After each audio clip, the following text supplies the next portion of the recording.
বটগাছের নিচে পুরনো বাঁশের মাচা। 4 জন কাজ থেকে ফিরে বসেছে। ধানের ক্ষেতে সার দেওয়া শেষ করে সবাই ক্লান্ত।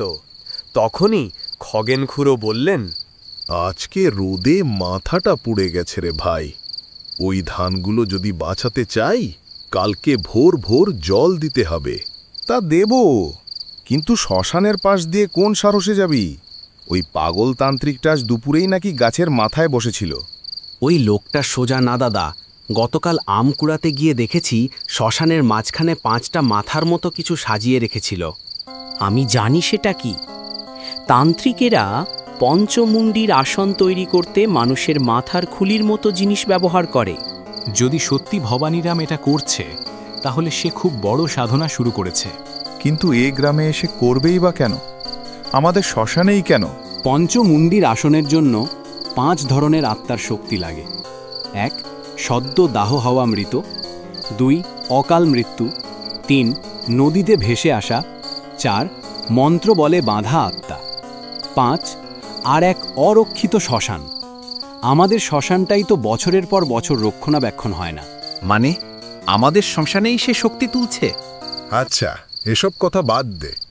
আগে বল, কাল সকালে 5টা বিঘাতে সার দিতে হবে, নইলে ফলন কমে যাবে। ঠিক আছে, কিন্তু বিজন যাবি তো?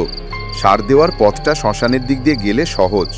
আমি যাব, তবে একা গেলে মনে হয় না ফিরবো দাদা। ওই তান্ত্রিক আজ দুপুরে শ্মশানের চিতার সামনে বসে ওং রিং করছিল। গলার স্বরটা মানুষের মতো লাগেনি।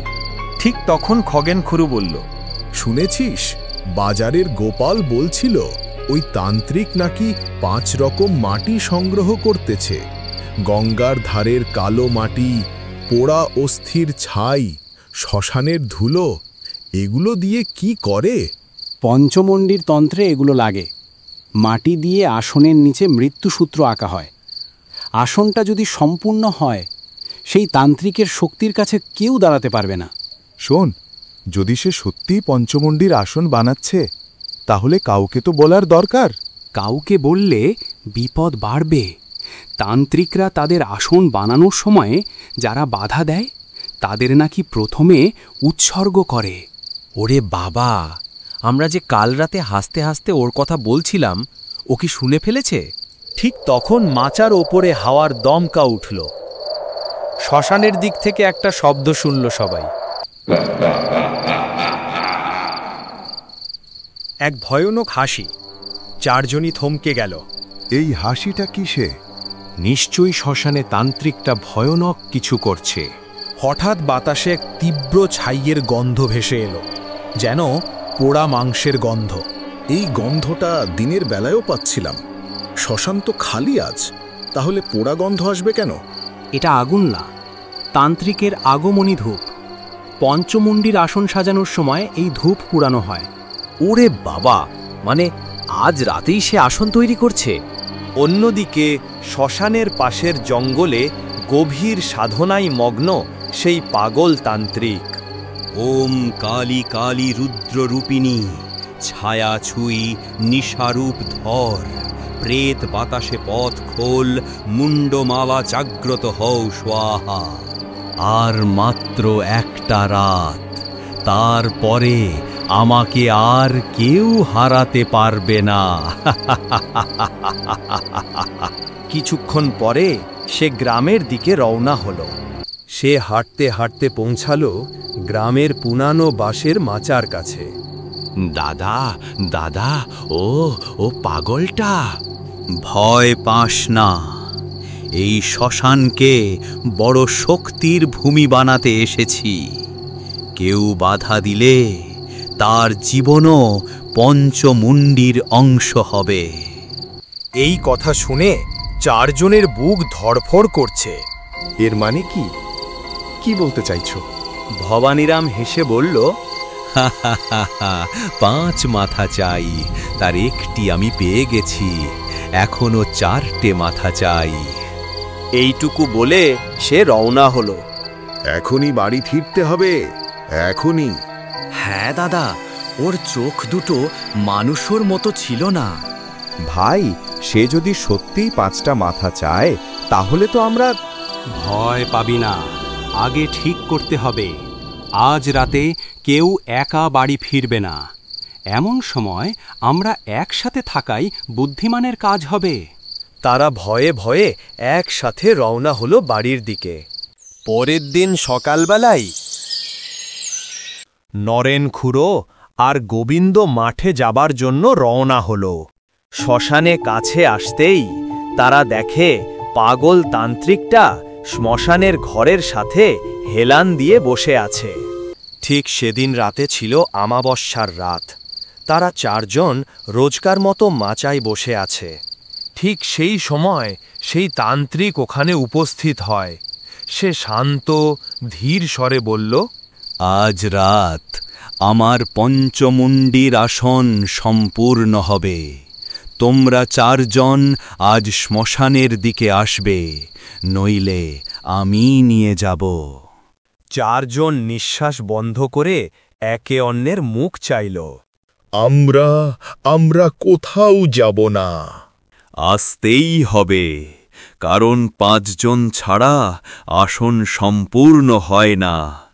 একজন তো আমি নিজেই। মাচার চারপাশে হঠাৎ আগুনের পোড়া গন্ধ ভাসল। কেউ আগুন জ্বালায়নি, তবু গন্ধটা বাড়তেই লাগল। ভাই, শ্মশানের আগুন কেউ জ্বালালো? না, ওটা জীবিত আগুন নয়, ওটা মৃত আগুন। অঘোরী অগ্নি, মন্ত্র ছাড়া জ্বলে না।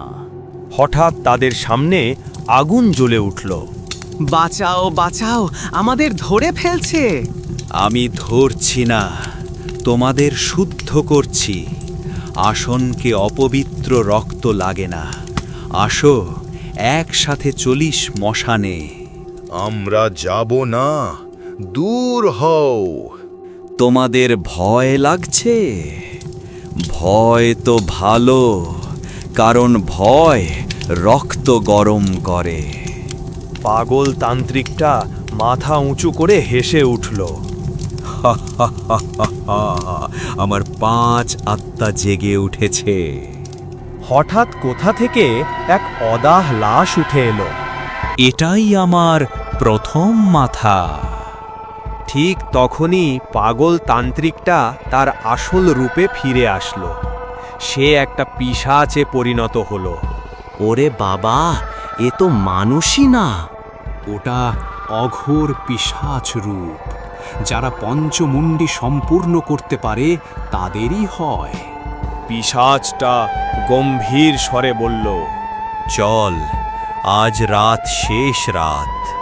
চারজন পালাতে গিয়েও পালাতে পারল না। এমন মনে হয় যে তাদের পা জমে গেছে। পঞ্চমুণ্ডের আসন সম্পূর্ণ করতে হবে। রক্ত ছাড়া কি সম্ভব হবে না? 4 বন্ধু দাঁড়িয়ে, এখন লড়াই ছাড়া আর কোনো পথ নেই। এই রাতেই সিদ্ধান্ত হবে কে বাঁচবে আর কে আসনের পঞ্চম মাথা হবে। 4 জন স্তব্ধ, আর পিশাচের ছায়া আরো বড় হচ্ছে। চুল্লির আগুন ডাকছে। এই ছিল পঞ্চমুণ্ডির আসন পার্ট 1। এখনো শেষ হয়নি। পরের পর্বে জানবে কে বাঁচবে আর কে হবে পঞ্চমাথা। অপেক্ষা করো। ভালো লাগলে লাইক করো, বন্ধুদের সাথে শেয়ার করো, আর নতুন পর্ব পেতে সাবস্ক্রাইব করে রাখো ভূতের দুনিয়া চ্যানেলটাকে।